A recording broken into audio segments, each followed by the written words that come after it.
was a night like any other. The house was surrounded by a quiet silence, the kind of silence that only occurs in remote neighborhoods, where darkness seems deeper and the outside world is just a distant memory. Julia was home alone, enjoying the calm after a long day of work. She was on the couch, with a cup of hot tea in her hands and an open mystery book in her lap. It was then that he saw the first sign, a subtle sensation, as if something was out of place. She could not identify what it was, but her instinct alerted her. He looked around the room, observing the shadows cast by the dim light of the lamp. Everything seemed normal, but the feeling persisted. Ignoring the restlessness, she returned to her book, trying to convince herself that it was only imagination playing tricks. However, as he turned the page, he heard a barely audible noise coming from the kitchen. It was the sound of something moving, a slight drag of something on the ground. His heart sped up. She stood up slowly, each step measured, trying not to make noise. With her breath held, she went to the kitchen where the lights were off. As soon as she reached the entrance, she stopped. From where she was, she could see the shadow of an object that should not be there. Something that wasn't in the kitchen before. A glass was lying on the ground. The contents spilled into a dark puddle. Julia felt a shiver rise up her spine.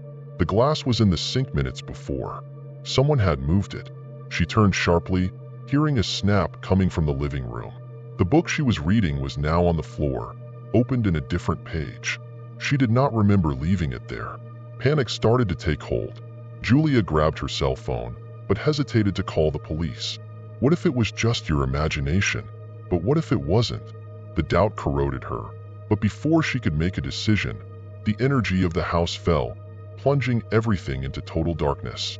Her heart was pounding in her ears as she tried to control her breath. Without making a sound, he began to move towards the front door in the hope of getting out.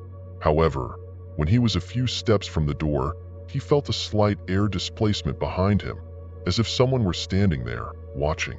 She dared not look back. Holding the handle tightly, she tried to turn it, but it was locked. A wave of despair enveloped her as she tried in vain to open the door. It was then that she heard a low, whispered voice near her ear. "You shouldn't be here." The phrase, simple and cold, echoed in her mind.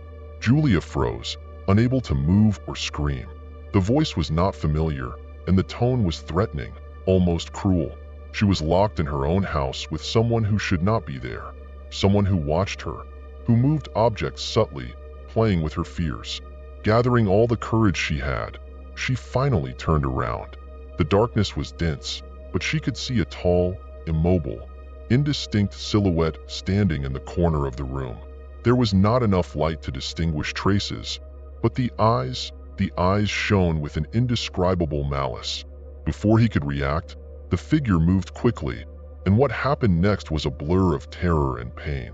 Julia felt a cold, firm hand grab her arm, and then everything became cloudy. She fought, but it was useless. The fear paralyzed her. The feeling of being hunted inside her own house was overwhelming. When morning finally arrived, the neighbors found the front door open, slowly swaying in the wind. The house was strangely quiet, the kind of silence that suggests something terrible happened there.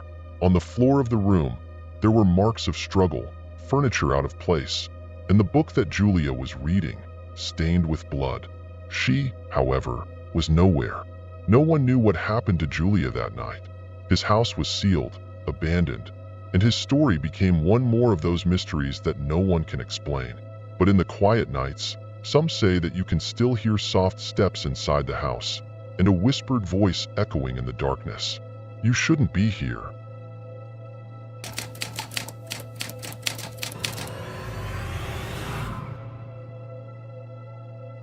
Luke has always been a practical man, skeptical and little superstitious.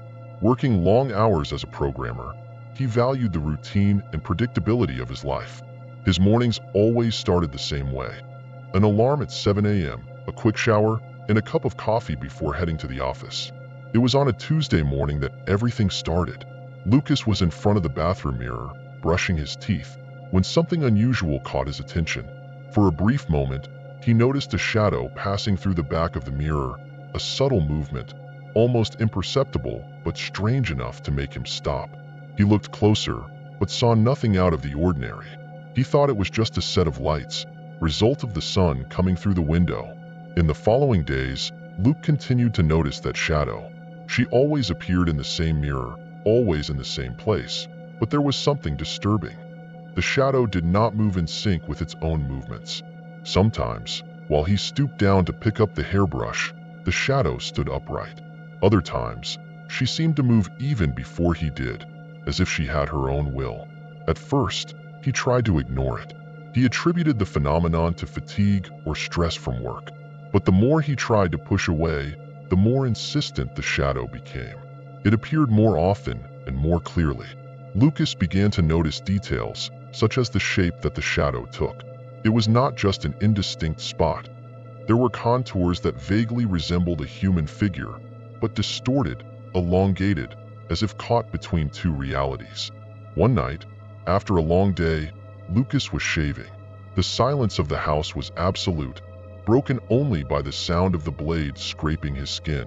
He raised his face to look at the mirror, and the shadow was there, motionless, as if watching him. Lucas' heart exploded when he noticed that, even standing still, the shadow began to move. Slowly, she raised an arm, but it was not his arm. The shadow was waving at him, slowly and deliberately, as if mocking his powerlessness. Lucas backed away, feeling a wave of panic. His first instinct was to leave the bathroom, but an invisible force kept him there, fear freezing his feet on the floor. He forced his eyes to turn away from the shadow, trying to convince himself that all this was the result of exhaustion. But deep down, he knew there was something profoundly wrong. As the days passed, the shadow became more daring. Now she appeared even when the light was out, a dark spot that should not exist in the mirror. On a particularly cold morning, Lucas woke up with the feeling of being watched.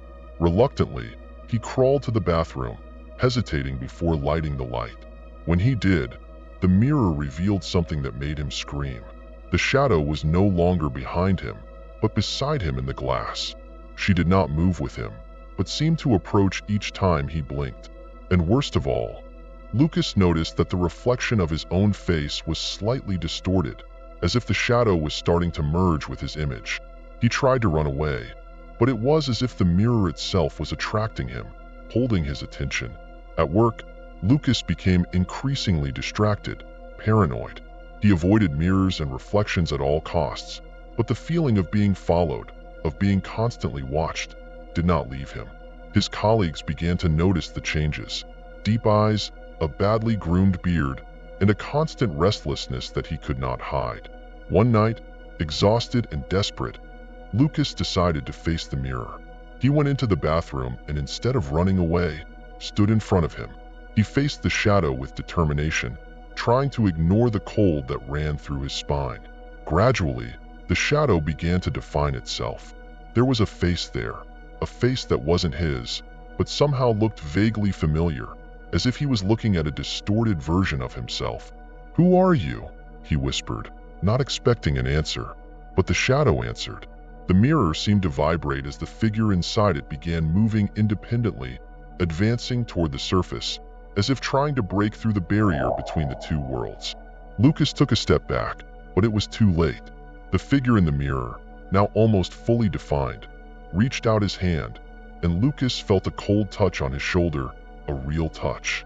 He tried to run, but his feet seemed stuck to the ground. The mirror pulsed with a sinister energy, and the shadow began to merge with the image of Luke, distorting him completely. In a last act of despair, Luke raised his fist and broke the mirror with a violent blow. Glass shrapnel fell to the ground, but there was no relief.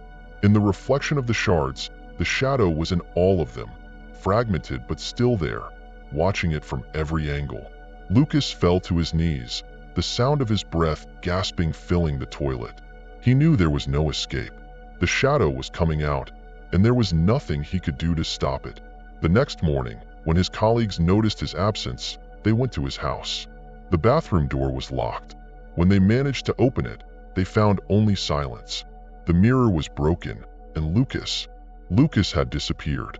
All that remained were the shrapnel scattered on the ground. each piece reflecting a darkness that no one could explain.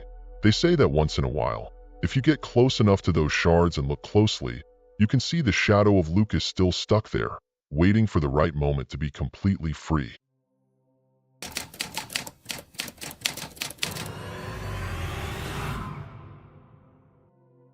It was a typical fall weekend when 5 friends decided to camp in the Blackwood Forest, a dense and ancient forest in the mountains of Vermont. The group consisted of Jack, the self-proclaimed leader of the group, Sarah, his girlfriend, who always had a keen sixth sense, Mike, the skeptic of the group, Emily, the most sensitive and easily impressionable, and Tom, the playful one, who rarely took anything seriously. The Blackwood Forest had a sinister reputation, with ancient stories handed down from generation to generation about an entity that inhabited the depths. They said that this entity fed on human fear, growing stronger with each breath of dread. Jack, always the fearless one, dismissed the legends as old lady tales, insisting that the group would spend the night there. They arrived at the site at dusk, set up tents, and lit a fire. The crackling of the flames was comforting, and conversation flowed easily between laughter and childhood stories. But as the night fell, the surrounding forest seemed to become more oppressive, as if it were alive, watching. Sarah was the first to feel the change. "Did you hear that?" she asked, interrupting the group's laughter. Everyone was silent, attentive, but only the sound of the leaves chirping in the wind was noticeable. Mike rolled his eyes and laughed. "It should be a small animal. We're in the forest, Sarah. Relax." But Sarah could not relax. There was something in the darkness among the trees, a presence she felt even if she couldn't see.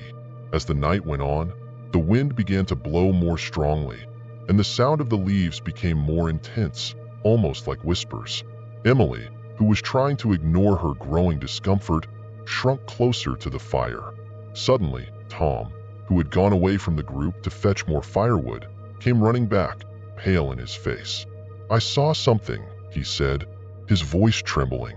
"There was a shadow, a huge shadow among the trees. I swear it was watching me." Jack tried to keep calm. "It must have been just an illusion, Tom. The night and shadows can play with our heads. Let's all relax." And before he could finish, a sharp cry echoed through the forest, paralyzing the group. It was a human scream, full of pain and terror. Without thinking, they stood up and began to run in the opposite direction to the sound, their hearts beating wildly. The forest, which once seemed so inviting, was now a maze of suffocating darkness. The trees seemed to close around them, the branches twisted like claws trying to capture them. Sarah felt the panic growing inside her, and with it, the feeling that something was behind them, something that wasn't human. The more they ran, the more the forest seemed to change. The whispers in the wind became louder, now clearly indistinct words uttered by voices coming from all sides. Sarah felt the presence was closer, almost touching her shoulder. Every time she looked back, she could see only shadows, but there was something in them that terrified her to the depths of her soul. "We can't go on like this," cried Mike, stopping to catch his breath. "We need to think of something. It's not real, it's just fear fooling us." But Sarah knew she was wrong. "No, Mike, it's real, and it's getting stronger. He feeds on our fear. The more scared we are, the stronger he gets." The terror spread through the group, and soon everyone was in panic. The voices around them began to laugh, a cold and cruel laughter that reverberated inside their heads. Jack tried to keep control, but when he saw a tall and shapeless shadow emerge among the trees in front of him, he knew they were lost. The entity finally revealed itself, a huge figure composed of pure darkness, eyes glowing like embers in his face. She had no definite shape, but her extremities stretched like tentacles, wrapping the friends in an icy grip. Sarah felt the cold penetrate her skin, even her bones, as the creature fed on her growing fear. Tom, the weakest of the group, was the first to succumb. He screamed in terror as the entity enveloped him, his screams being quickly muffled while his body was consumed by darkness. Emily fell to her knees, tears running down her face, unable to move or fight the paralyzing terror. Jack and Mike tried to resist, but the entity was relentless. Every move, Every attempt at escape seemed to feed their insatiable hunger. Finally, when their bodies were weak and their minds on the verge of collapse, they understood that there was no escape. Sarah, the last one to fall, looked at the creature as it approached. His eyes, now lifeless, reflected the infinite darkness that was approaching. She tried to whisper a last prayer, but before it could finish, everything was silent. The next morning, authorities found the camp empty. The tents were intact, the fire was still smoking, but there was no sign of the campers. Only a slight trail of footprints led into the forest, disappearing among the dense trees. And in the depths of Blackwood, the entity returned to darkness, waiting patiently for its next meal, knowing that as long as there is fear, it will always be fed.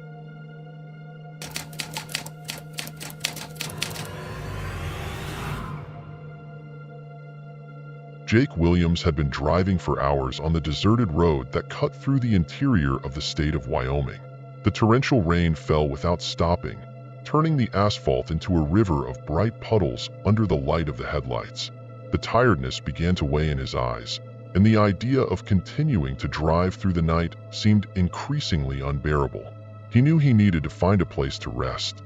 It was then that he saw a faint light in the distance, a neon sign blinking Vegas in red letters. Approaching, he realized that it was a small inn, an old wooden building with a facade worn by time. The sign above the entrance said, Hollow Creek Inn.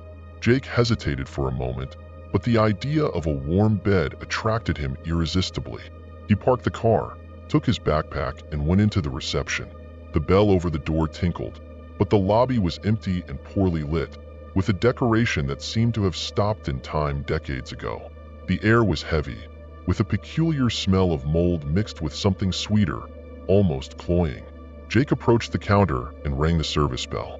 Minutes later, an elderly woman appeared, her movements slow and drawn. She had an empty look, almost as if absent. "Can I help you?" she asked in a hoarse voice. "I need a room for the night," Jake replied, feeling a slight shiver at the strange smile that formed on the woman's lips. "Sure, dear. We have room 7 available," she said, handing her an old key with a heavy brass keyring. "Breakfast is served at 7 a.m. I hope you have a good night's sleep." Jake took the key, whispered a thank you, and walked down the narrow corridor to his room. As he walked, he noticed that the corridor seemed longer than it should be, as if each step he took would push him further away from the end. The walls were adorned with old portraits of people whose looks seemed to follow him, making him feel uncomfortably watched. He finally found the door of room 7. The lock knacked when he turned it, and the door opened with a slight groan. The room was simple, with old-fashioned furniture and a canopy bed that seemed worn out by time. The window was covered with heavy red velvet curtains, completely blocking the view from outside. Jake threw the backpack into a chair and fell to bed, exhausted. However, the tiredness was soon replaced by a feeling of restlessness. He turned several times in an attempt to find a comfortable position, but sleep did not come. Something was wrong in that place. The darkness seemed more dense, almost palpable, and the silence was absolute, to the point of being oppressive. Then he heard a soft sound, like whispers. At first, he thought it was the wind, but the whispers became louder, more distinct. They seemed to come from all sides, wrapping him. He stood up, nervous, trying to identify the origin of the sounds. When he opened the door of the room to investigate the corridor, he found it deserted, but the whispers continued, now closer, more intense. Closing the door with a bang, Jake went back to the room. He took his cell phone, but there was no signal. The feeling of being isolated from the outside world made him sweat cold. He was beginning to consider leaving the place, but extreme tiredness stopped him. He decided that he needed to sleep, at least for a few hours. He lay down again, forcing his eyes to close. That's when he felt it. A chill ran through his spine. Something was in the room with him. Slowly, he opened his eyes and almost screamed. A few meters away, near the window, was a dark, skeletal figure with empty eyes that seemed to shine in the darkness. The figure did not move, just observed it, its presence filling the room with an evil energy. Jake froze with terror, his mind trying to rationalize what he was seeing. But before he could react, the figure began to move, gliding silently across the ground in his direction. Jake jumped out of bed, his heart pounding on his chest. He tried to reach the door, but the figure was between him and the exit. "You shouldn't be here," the voice whispered, cold as the winter wind. Jake backed away, his back hitting the wall. The figure extended a skeletal hand, and the icy touch pierced his skin, draining all its strength. He felt the panic take over his body, but his legs refused to obey. Suddenly, the door opened with force, and the elderly woman of the reception appeared, her face now distorted in an expression of pure hatred. "This is your end, traveler. You will join us." Jake tried to fight, but it was as if his will was being sucked by that horrible entity. The dark figure and the elderly woman moved towards her, their distorted forms almost fused with the darkness of the room. He screamed, but the sound was swallowed by the void, disappearing into the heavy air. The last thing Jake saw before his vision darkened completely was the reflection of the entity in the mirror of the room, now standing where he had been seconds before, with a smile that was not human. The next morning, when another weary traveler arrived at the Hollow Creek Inn, he was greeted by an elderly and kind woman who led him to room 7. In the hall, the portraits on the walls seemed to observe in silence, as if they had something to say, but they remained eternally quiet. And among them a new portrait had been hung, a young man, with eyes that conveyed a deep and eternal fear. A reminder that at Hollow Creek Inn, no one ever really goes out. They become part of the legion of trapped souls, feeding the entity that reigns in darkness, patiently waiting for its next victim.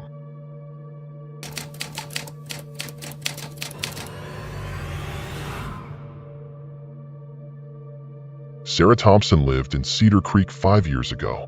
The street where she lived was quiet, with classic-looking houses and well-kept gardens. It was the kind of place where everyone knew everyone, where neighbors greeted each other with friendly nods and children played until sunset without worrying. But in the last few weeks, a shadow had fallen on the community. It all started with the disappearance of Emily Parker, a 17-year-old girl who lived a few houses away. She had gone out to meet friends and never returned. The posters with Emily's smiling face were on every corner, but no one knew what had really happened. And Emily was not the only one. Others have also disappeared. An elderly couple who lived across the street and a postman who used to pass by every morning.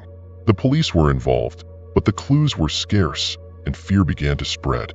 Sarah, who worked at home as a freelance writer, watched the neighborhood move through her office window, trying to understand what was happening.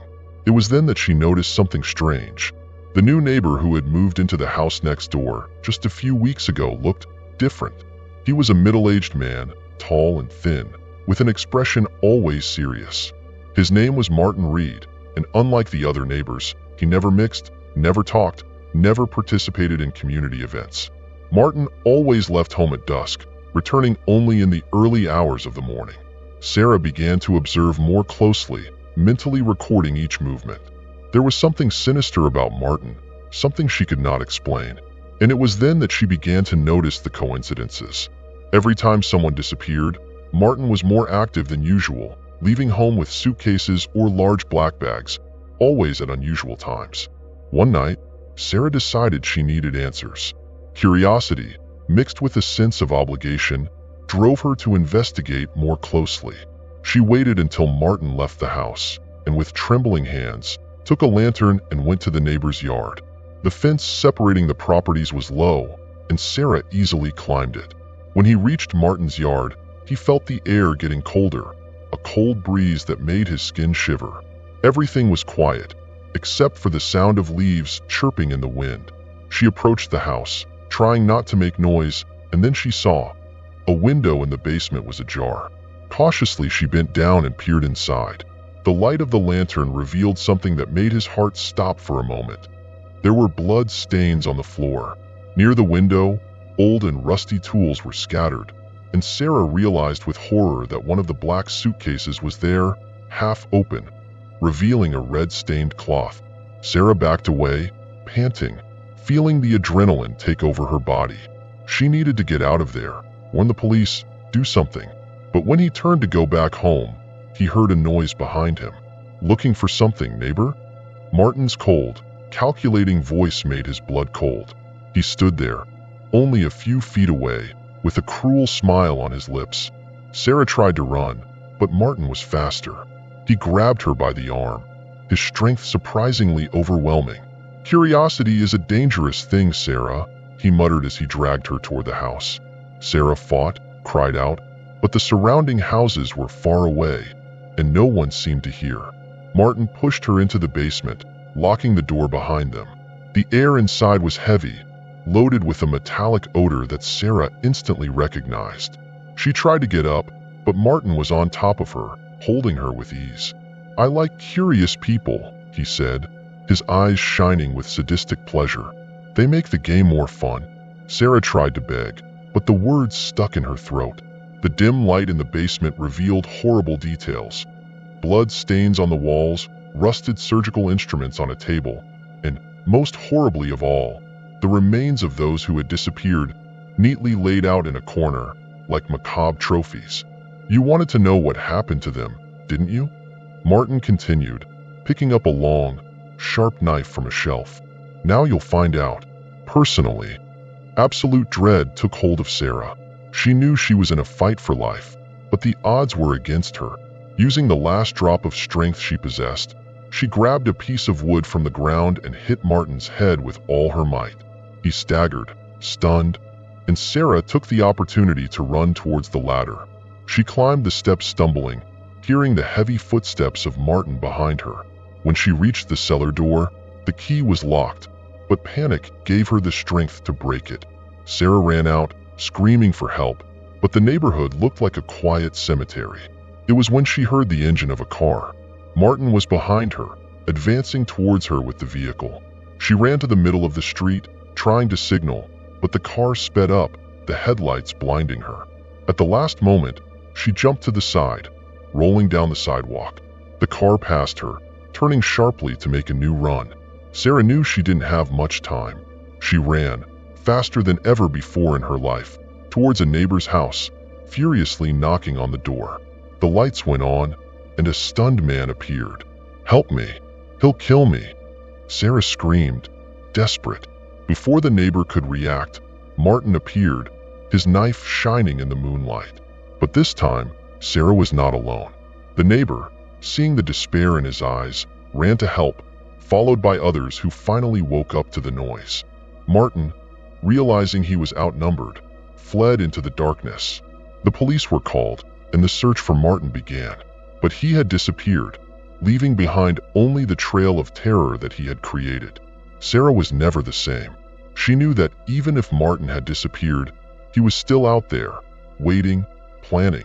And every night before bed she locked all the doors and windows, but fear never left her, because deep down, she knew that Martin was still lurking, waiting for the perfect opportunity to finish what he had started.